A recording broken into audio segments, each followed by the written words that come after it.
You fill your car tires with plain atmospheric air. It's cheap, easy, and it works. So naturally, when you look out the window at a 400-ton jet, you assume it's using that same simple stuff.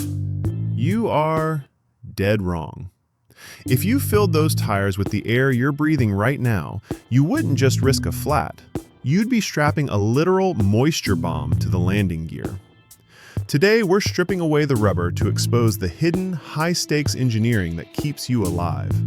We're going to uncover the invisible physics that destroy tires at 35,000 feet, the fire hazard that plagued early aviation, and the extreme Cold War secret that's the only reason your plane doesn't turn into a fireball upon landing.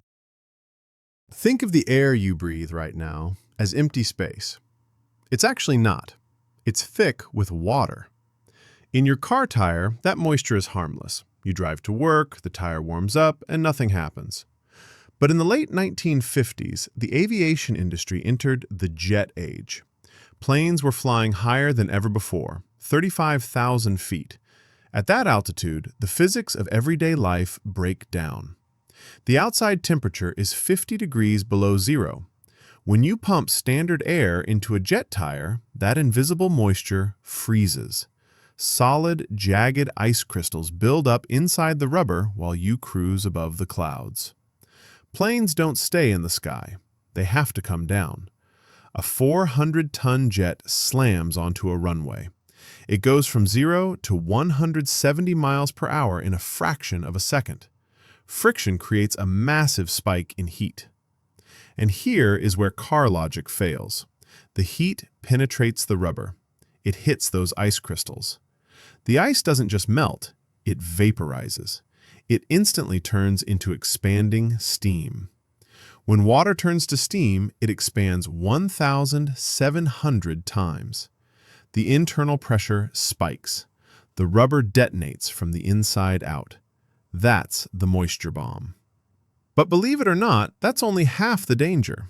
The other invisible ingredient in our air? It turns a landing into a literal runway fire. Moisture was the enemy that destroyed the tire from within, but there's a second, more aggressive threat lurking in every standard air compressor: oxygen. When a pilot touches down, they don't just use rubber to stop the plane. They rely on massive carbon fiber brakes. Those brakes absorb a colossal amount of kinetic energy, heating up to over 1,000 degrees Fahrenheit in seconds. It's basic fire science. You need heat, fuel, and oxygen. If a tire blows, you've already got the first two. Adding oxygen-rich air? You're literally feeding a blowtorch. If that tire is filled with normal, oxygen-rich air, you've just created a blowtorch.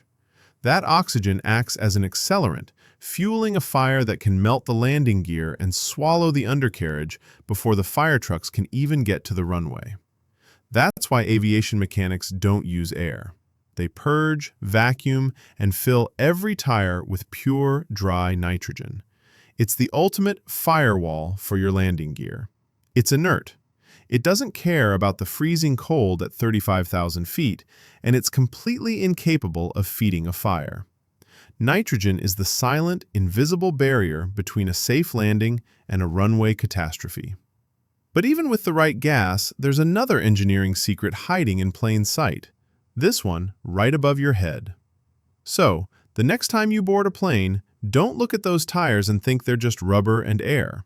You're looking at a pressurized, inert, nitrogen-filled marvel of engineering. It's a perfect reminder. The modern world isn't just built on steel. It's built on invisible engineering fixes that keep you safe where you're least likely to survive. But the engineering genius doesn't stop at the wheels. There's a secret engine hidden in the tail of that plane, and it's the only thing keeping you alive when everything else fails. Click the video on screen to see how it works.